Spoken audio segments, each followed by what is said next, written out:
صدق الله العظيم. تل د حق عالمانو کې مې ګورم، هم د حق بزرګانو کې مې ګورم. بې ننګي زما عادت نه دی رقیبه،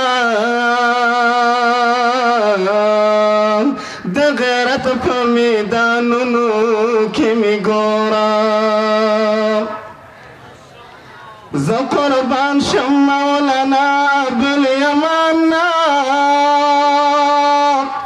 ما په دغسې ځوانانو کې مې ګورم.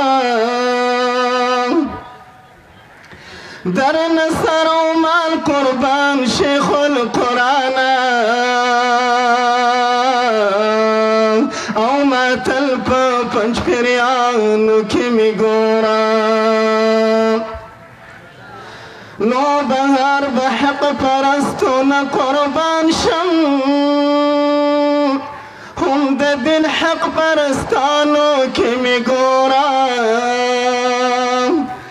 نو بهار به حق پرستونه قربان شم، هم د دین حق پرستانو کې مې ګورم.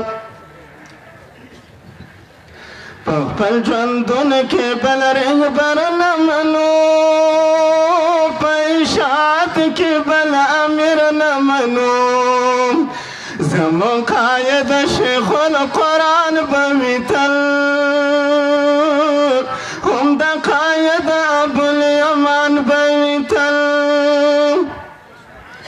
په خپل ژوندونه کې بل رهبر نه منو، په اشاعت کې بل امیر نه منو.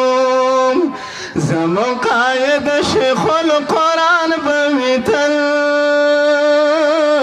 هم د قاید ابوالیمان به وي تل. ټولې دنیا مو دا رهبر منلی، هم مشرانو دا امیر منلی.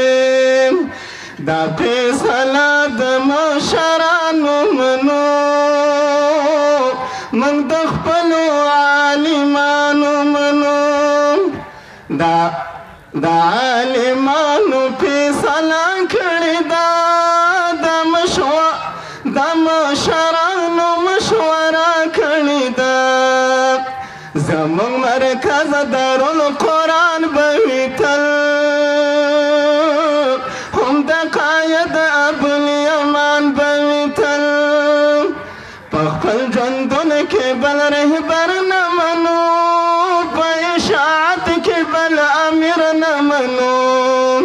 زمون قاید شیخ القرآن به وي تل، هم د قاید ابوالیمان به وي تل. په دې تنظیم چا قرباني ورکړې، پرې د تنوینا طاهري ورکړې. دا محنتونه شیخ طاهر چلیږي، ټوله دنیا کې نوم پنج پیر چلیږي. دا نن روښانه چې پنج پیر کله دی، دا خو زموږ د شیخ طاهر کله دی. دا ځلېدونکې په جهان به وي تل، هم د قاید ابوالیمان به وي تل. شیخ القرآن به محنتونه کول، د په قرآن به تل درسونه کول. ورسره لاسو کې قرآن و، ولاړ باطل ته په میدان و. د حق خبرې په میدان کړې ده، هره خبره سپین قرآن کړې ده. ښکلی د میشن د قرآن به وي تل،